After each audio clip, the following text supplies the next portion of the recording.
Rebonjour à tous. Donc, bienvenue dans cet atelier sur la raison d'être de l'entreprise. J'espère que vous vous portez bien, que vous avez passé une agréable semaine. Donc, l'atelier va durer 1 heure, 1 heure et quart. Comme d'habitude, n'hésitez pas à prendre quelques notes. Ces notes vous seront très, très utiles lors de l'évaluation des connaissances du quiz qu'on va vous envoyer quelques jours après l'atelier. Alors, sans plus tarder, je vais passer la main à Raoul afin qu'il puisse se présenter en quelques petites minutes. Et en parallèle aussi, je vais demander à tous les participants de se présenter via le chat. Donc, n'hésitez pas, nom, prénom, euh, pays d'origine, pays de résidence, votre expertise et vos attentes par rapport à l'atelier. Merci beaucoup et je nous souhaite à toutes et à tous une très belle session. Raoul, je te passe la main. Merci.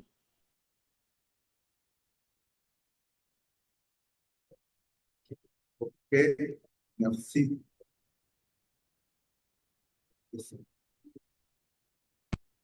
Là, c'est Je superbe. On voit bien ton écran. Ouais, c'est pense top. que tu vas bien maintenant côté technique. En tout cas, merci. Moi, c'est Raoul Dancy et je suis d'origine béninoise et après mon bac au Bénin, je suis entré dans la faculté de droit de la science juridique au Bénin, d'Abomey-Calavi, où j'ai étudié jusqu'en année de licence. Après cela, j'ai eu l'opportunité de continuer mes études en, en Allemagne, et cela en économie et en politique sur les pays en voie de développement. Et ensuite, faire un master en relations internationales et combiné à un master dans le domaine de management des réseaux d'entreprises euh, sur plusieurs thématiques comme la plasturgie, la photonique et l'optique. Euh, Après cette formation, j'ai avec le temps travaillé avec la coopération allemande, la GIZ, en Allemagne et aussi euh, au Maroc pendant un stage au Maroc. J'ai travaillé sur les thématiques de réseau de villes au Maroc pendant la création de réseaux de villes au Maroc. Après cela, j'ai pu aussi eu l'opportunité de travailler sur des projets à l'international pour développer des réseaux d'entreprises allemandes et françaises dans d'autres régions du monde, comme les États-Unis et autres pays de l'Europe de l'Est. Euh, Entre-temps, c'est venu la Covid et j'avais aussi voulu me prendre, travailler dans mon propre compte. Et j'ai créé en 2019 déjà une structure de consultation, une entreprise de consultation interculturelle entre les pays, entre l'Afrique et l'Europe, pour créer un pont en fait, entre les deux continents. Soutenir les entrepreneurs qui sont en Afrique et aussi des entreprises déjà établies en Europe à pouvoir évoluer en Afrique. Donc, dans ce cadre, j'ai aussi eu l'opportunité de me mettre dans une structure depuis quelques mois de cela, SIG, c'est Symbiosis Infinity Group, où je coordonne les activités avec l'Afrique de l'Ouest sur tout ce qui concerne les projets de, de, de mise en relation entre des entreprises européennes et des entreprises africaines sur le continent européen et sur le continent africain. Voilà un peu ce que je fais côté de la consultation. Mais en 2020 déjà, j'avais aussi eu à cœur, avec d'autres compatriotes béninois, de soutenir l'entrepreneuriat des jeunes au Bénin. Donc, nous avons eu la possibilité de rentrer en contact avec un réseau international, un réseau mondial, qui s'appelle BAFA et qui est dans plusieurs pays dans le monde. Donc, nous avons voulu que cela puisse venir aussi au Bénin. Et depuis 2023, nous exerçons de façon officielle au Bénin. dans le cadre de parcours autonome. Voilà un peu ce qui est de ma personne par rapport à la petite introduction. Avec la présentation qui va suivre, vous allez encore découvrir un peu plus sur moi. Donc, par rapport à cette présentation, j'ai, pendant mes différentes formations, pu faire une certification dans le consensus business growth en tant que consultant. Et c'est dans ce cadre-là que je me permets de vous présenter cette nouvelle, c'est pas forcément une nouvelle approche, mais cette approche intéressante qu'on pourra développer aussi dans plusieurs autres régions du monde qui est déjà en cours. Je voudrais vraiment partager cela avec vous. Ce sera un échange interactif où les questions seront vraiment la bienvenue pour que je puisse aller en profondeur et pour que nous puissions tous obtenir davantage, apprendre davantage les uns et les autres à travers cet échange. Merci. Merci beaucoup, Raoul. Merci pour cette présentation. N'hésite pas à parler un peu plus fort, s'il te plaît, pour le son. Tu m'entends, Raoul? Oui, effectivement, Ok, c'est parce d'accord, que ouais. j'ai enlevé mon casque et donc la connexion. Je vais Non, essayer mais de. on t'entend très bien. Ok, On ça t'entend marche. très bien, mais tu peux juste parler un peu plus fort. Ça marche. Voilà, c'est surtout pour le son. Voilà, merci beaucoup. N'hésitez pas, hein, chers participants, à vous présenter via le chat, à partager vos remarques, vos commentaires et surtout vos différentes contributions par rapport au sujet. Merci. Raoul, tu as la main. Merci. Merci beaucoup. Donc, la raison d'être d'une entreprise, transformer la raison d'être en un moteur de performance et, et d'impact. Il faut dire que cette, euh, cette thématique, c'est le résultat de cette formation sur le consensus business growth et aussi le résultat d'une étude de cas qui a été réalisée en Guinée-Bissau pour une entreprise de la Guinée-Bissau qui est membre du Maroc de la Guinée-Bissau. Et donc, l'expert Thomas Eck-Schmidt, qui travaillait avec des jeunes sur cette thématique, a découvert qu'il fallait vraiment développer ce canevas, ce, ce canevas de raison d'être d'une entreprise, pourquoi une entreprise existe. C'est vrai que avant cela, on parlait beaucoup de euh, Simon Sinek, c'est-à-dire le Golden Cycle. On va en venir, on va parler de ça tout à l'heure. Le pourquoi d'une entreprise. Mais c'est une combinaison entre les deux et c'est vraiment le point central de notre échange de tout à l'heure. Donc, quel est le sommet? Qu'est-ce que je vais vous présenter tout à l'heure? C'est d'abord une petite définition de ce que c'est que la raison d'être que nous pouvons ensemble discuter et avoir des différents points de vue par rapport à cela. Et quelles sont les limites actuelles du modèle classique, du modèle économique classique qui existe? Et qu'est-ce qu'on a, quel est le bénéfice quand on va vers euh, un business éthique dont nous parlons ici, en parlant de la raison d'être une entreprise. Et comme je le disais tout à l'heure, on va parler du Golden Cycle de Simon Sinek, mais combiné avec ce purpose, ce canevas pour les entreprises. Et ensuite, nous allons un peu faire une structuration, essayer de voir des exemples concrets de purpose, de raison d'être d'entreprise. Et après cela, nous allons quand même parler d'un cas que nous avons découvert au lycée, au sein de Mbarok Cotonou. C'est une entrepreneur à Mbarok Cotonou qui s'appelle Cassie et qui fait des produits que nous utilisons sur le terrain et qui a aussi une raison d'être. On va en profiter pour en parler et aussi lister quelques bénéfices de la raison d'être de l'entreprise. Après, on aura une petite conclusion et les questions vont suivre. Donc, sans plus tarder, qu'est-ce que la raison d'être d'une entreprise? C'est d'abord une notion qui découle de la conviction, c'est-à-dire de l'intention, qu'il faut faire quelque chose de mieux pour le monde et non faire quelque chose, en faire quelque chose davantage ou chercher à faire plus, à voir plus grand. C'est vrai, il faut voir plus grand, mais naturellement, il faut voir plus grand.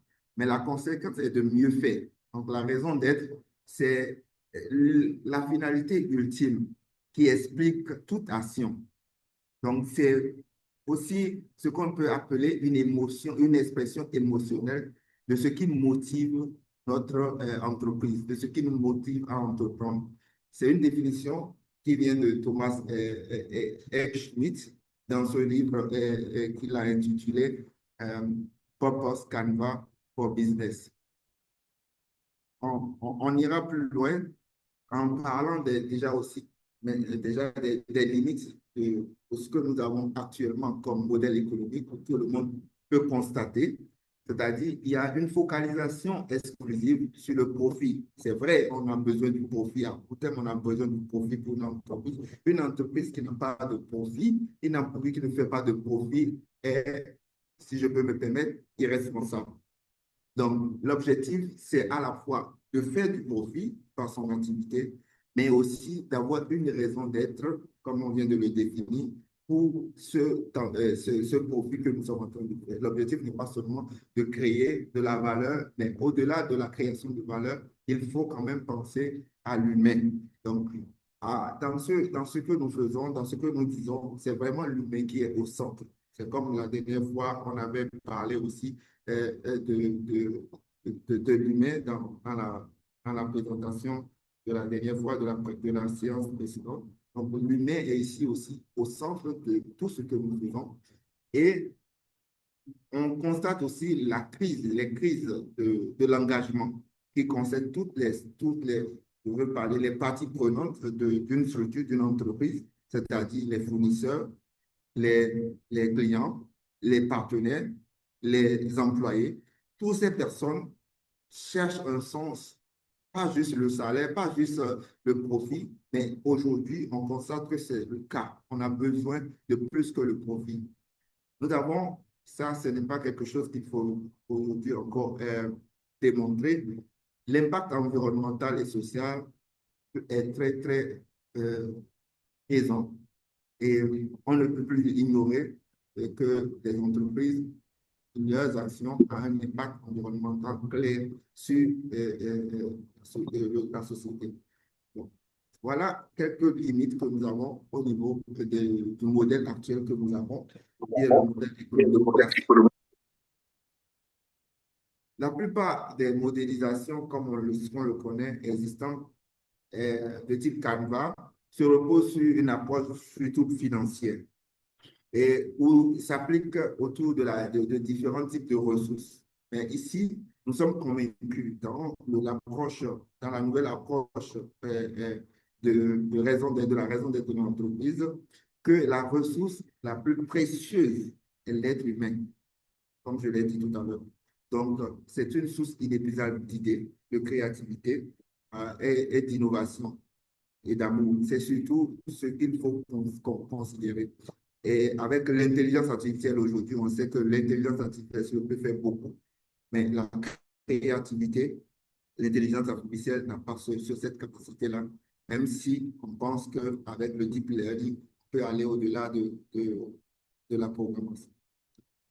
Donc, si nous convenons, nous concevons un modèle d'entreprise centré sur l'humain, pour l'humain, et par l'humain, nous avons la capacité d'obtenir des résultats extraordinaires. Je pense que tout le monde partage ce point de vue. Sinon, dans les questions, nous pourrons en discuter. Je ne sais pas s'il y a des questions dans le chat. Je n'en prends personne. S'il y a des questions, je vais prendre ça tout à l'heure. Donc, quand on dit qu'on veut aller vers un modèle éthique, comment est-ce que ça se fait? Donc, l'objectif, c'est d'abord et avant tout un business éthique qui est intrinsèquement bon. Mais ce n'est pas la finalité, c'est que c'est évolutif. Et pour constater cette évolution, on part sur quatre piliers. Le premier pilier, c'est d'abord la raison d'être profonde, c'est-à-dire une raison d'être qui part d'une émotion, d'une intention d'abord, et qui va vers une émotion qui est profonde, qui va sur la personne, qui s'appuie sur cette personne qui est vraiment intéressée à donner quelque chose de mieux pour sa communauté. C'est vraiment cette approche qu'il faut considérer sur cette première étape. Après cela, on voit l'intégration des parties prenantes, des stakeholders. Donc, quand on parle de stakeholders, je l'ai cité tout à l'heure, on a les fournisseurs, on a les clients, on a les salariés et même on a la famille des employés, les employés, bien entendu, mais leur famille, les enfants et tous ceux qui peuvent rentrer dans cet écosystème des acteurs qui constituent le produit que nous avons créé. Après cela, on a au sein d'une entreprise ce que nous pouvons appeler le leadership conscient, c'est-à-dire le leadership de cette entreprise doit être conscient du fait que nous avons un purpose, une raison d'être, et que cette raison d'être, c'est ce qui nous motive, nous tous qui sommes là. Nous ne sommes pas là pour la concurrence entre nous au niveau du management, parce que si on rentre dans la concurrence, on va détruire en fait cette raison d'être de notre entreprise. On ne voit plus la raison d'être de l'entreprise, mais on se voit individuellement quand on rentre dans la concurrence interne au sein d'une équipe. Donc, ce côté doit être aussi considéré dans une entreprise qui focalise ses actions sur la raison d'être de l'entreprise. La culture de l'entreprise. Quand on parle de la culture de l'entreprise, c'est dit, cette raison d'être de l'entreprise doit être, chaque personne qui travaille dans cette entreprise devrait s'identifier à cette culture, à cette raison d'être de l'entreprise. Pas seulement je dirais, un slogan que tout le monde dit, mais ne s'identifie pas à cela. La personne va sentir qu'il est pas au bon endroit en réalité. Donc, dans la culture d'entreprise, il faut que cela soit vraiment ancré dans les entrepreneurs, dans les personnes qui sont dans cette entreprise. Donc, à la fin, on se dit, voilà, le purpose Calomel est d'abord un outil pour activer ce high purpose, ce niveau de raison d'être très élevé. S'il y a des questions, n'hésitez pas. Je vais prendre des questions tout à l'heure dans le chat. On va essayer de faire l'étape où on parle un peu de ce qui concerne la combinaison entre le Golden Cycle de Simon Sinek et le Purpose Canva for Business. C'est quoi d'abord le Golden Cycle de Simon Sinek? Simon Sinek, c'est je dirais, un Américain qui a décrit un peu, qui a pris, qui a travaillé sur les produits de Apple et s'est posé la question, s'est dit, voilà, comment est-ce que Apple a pu faire ce qu'il fait? Pourquoi est-ce que Apple arrive à vendre autant ses produits et Samsung, par exemple, ou Microsoft ne le fait pas autant que lui? Et qu'est-ce que Apple produit? Apple produit d'abord un gadget, je veux dire un portable, un iPad, un iPod et tout ce que vous connaissez. Et comment est-ce qu'il produit cela? Son objectif, c'est d'abord, donc il y a ce côté que vous voyez, son objectif, c'est d'abord, ce qu'il produit, comment il le fait, c'est d'abord d'utiliser la technologie, la haute technologie pour le faire, et aussi une technologie qui est vraiment ce qu'il voudrait mettre dans ce produit. Et à la fin, il y a le pourquoi. Pourquoi est-ce que il crée ce produit? Ce produit le crée parce qu'il veut que les personnes qui achètent ce produit puissent s'identifier à ce produit. Donc, quand on regarde ces différents cercles, ces trois cercles cumulés, on voit que l'objectif, c'était d'abord le marketing, la communication sur son produit, sur développer, améliorer la communication du produit.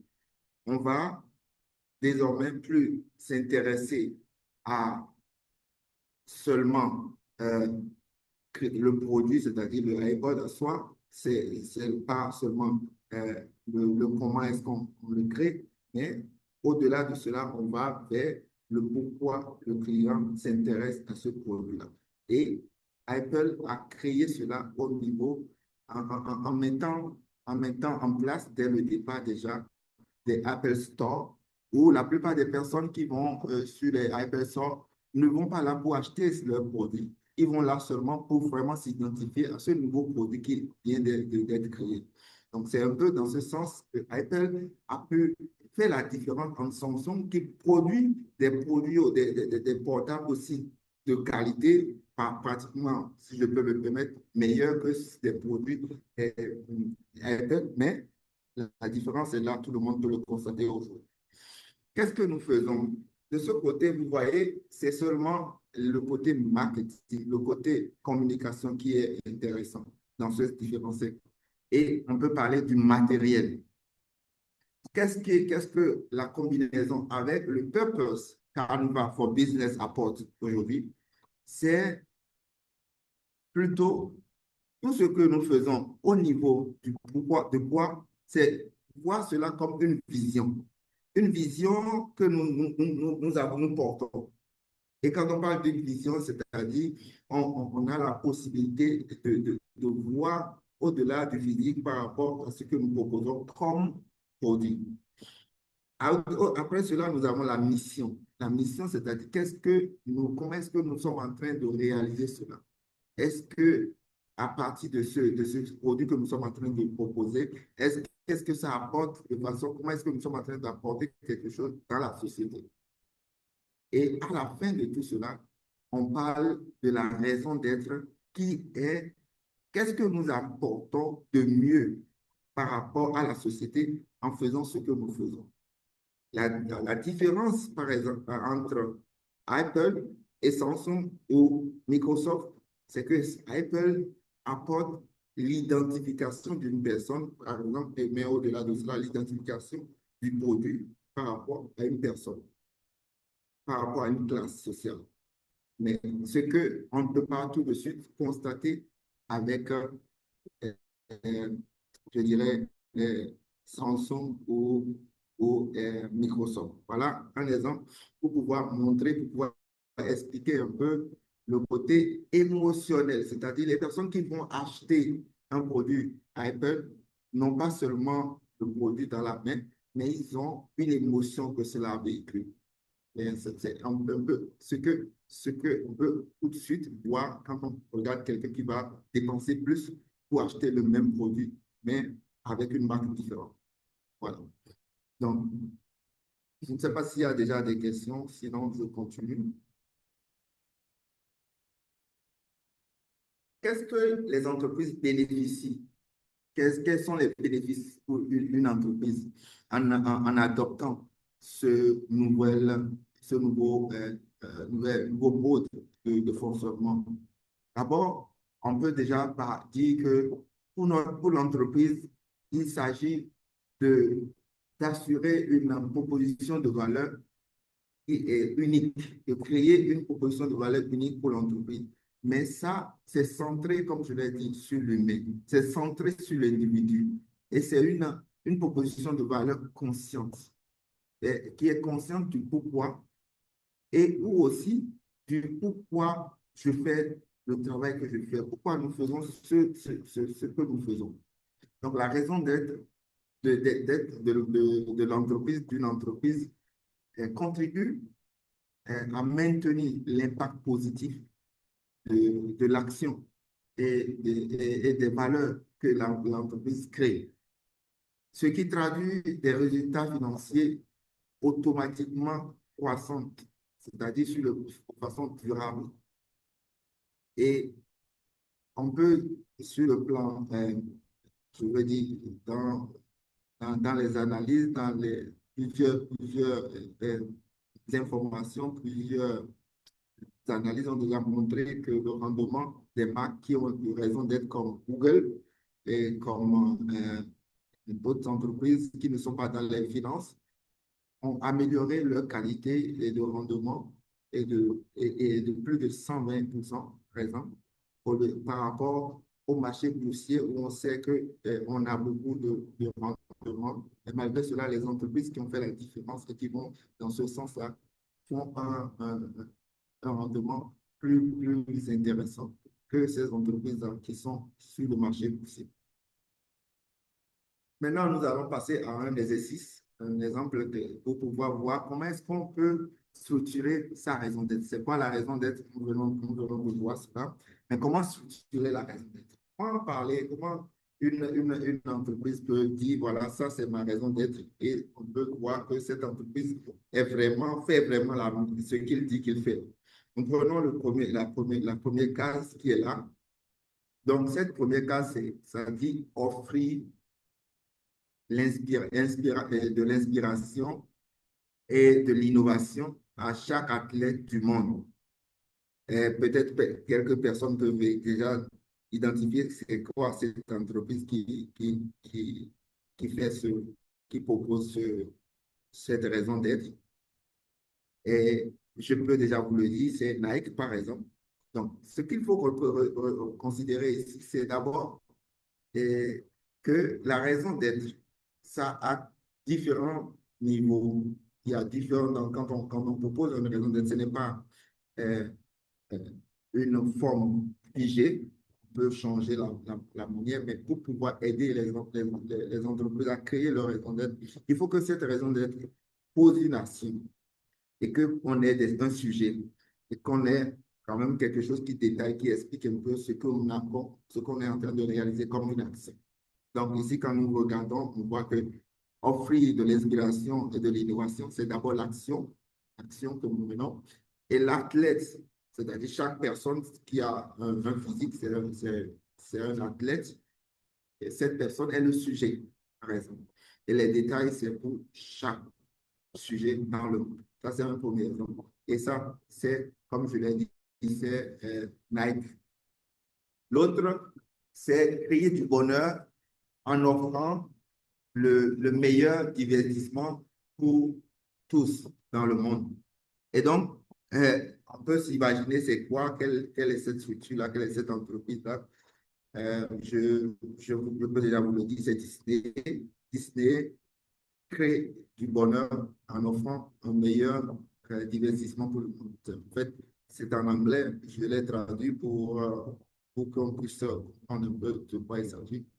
Et ici, l'action, c'est de créer du bonheur, c'est la création du bonheur. Et le sujet, c'est tout, c'est le monde entier. Et le détail, c'est en offrant, c'est offrir du divertissement. On peut faire le même exercice pour les autres aussi. Et le troisième, c'est Harley Davidson. Et lui, l'entreprise, qu'est-ce qu'il propose? Il propose de concrétiser les rêves pour la liberté individuelle, make dream of personal freedom come true. Et la quatrième entreprise, qui est le start-up, c'est bien sûr Cassie, l'entreprise au sein de Embark que nous sommes en train de promouvoir. Et elle crée du temps, entre cette entreprise crée du temps pour ce qui a de la valeur. Tout à l'heure, vous allez constater pourquoi on dit que cette entreprise Cassie crée du temps pour ce qui a de la valeur.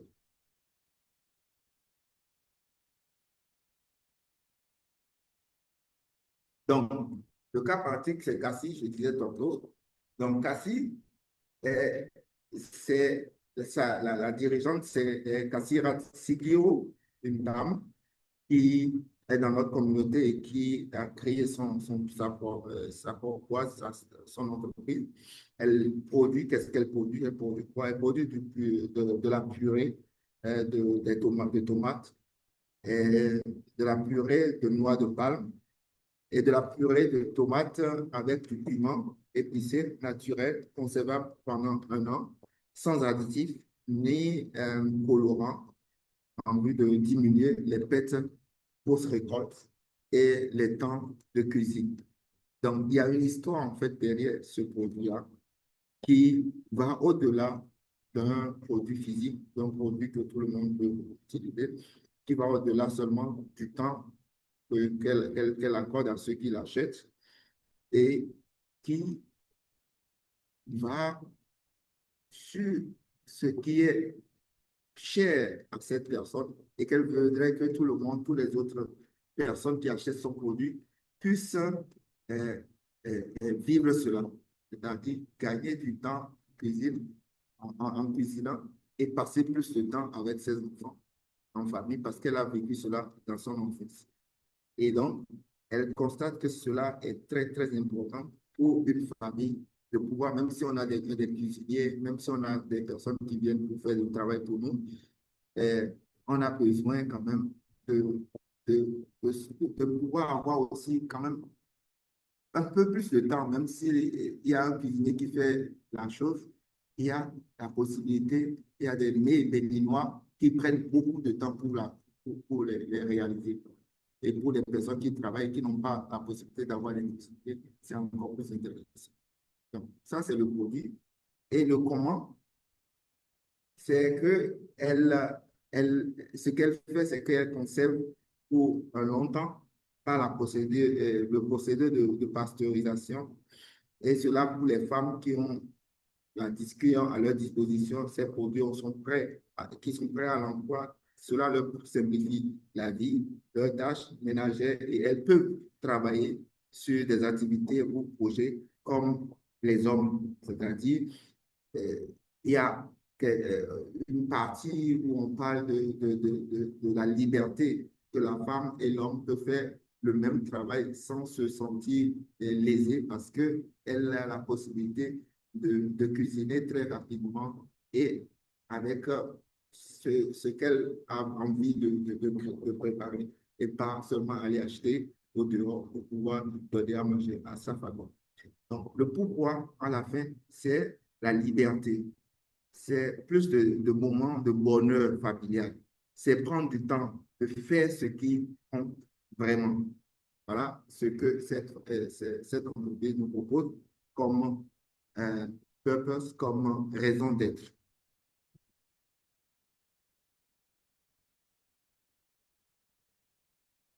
Ah, voilà, nous sommes déjà pratiquement à la fin. Là, c'est la conclusion de de cette petite présentation. Quand nous parlons de raison d'être, quand nous parlons de purpose, c'est comme une boussole, c'est ce qu'on peut dire à la fin.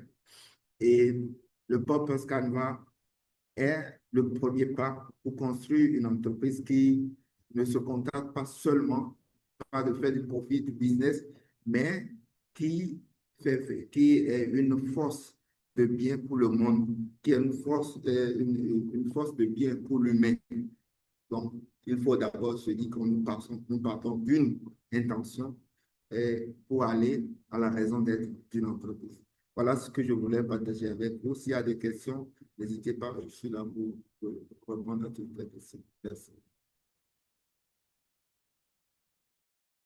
Super, merci beaucoup Raoul.